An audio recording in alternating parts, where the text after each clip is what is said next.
Today I will share how to easily remove ugly black streaks from your RV. First, it's important to understand how black streaks are formed.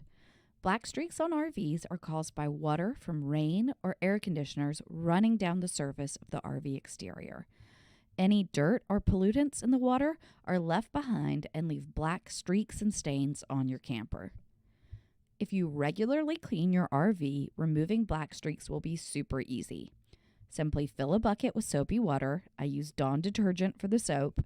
Then dunk a sponge or a brush in the water and rub it over the black streaks to remove. Then spray the area down with a hose to wash off any leftover debris and soap. While newer black streaks are super easy to remove, older black streaks that have set in may require a bit more work.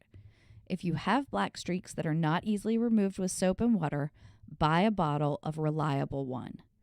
Designed for RV and marine use, this cleaner is not only effective, it is also non-toxic, non-flammable, and biodegradable. If you are skeptical, just scroll through the Amazon reviews to see that this product really works. Once you have removed the black streaks from your RV, you want to start preventing future streaks. The best way to prevent black streaks is to keep your RV's rubber roof clean. If there is no dirt on the roof, then there won't be dirt in the rainwater running down your RV. Like the rest of your RV exterior, your roof can be cleaned with just soap, water, and a soft brush. You also need to clean the AC drain pipes. Most RVs have small gutters to help keep the condensation from air conditioners from running down the side of your RV.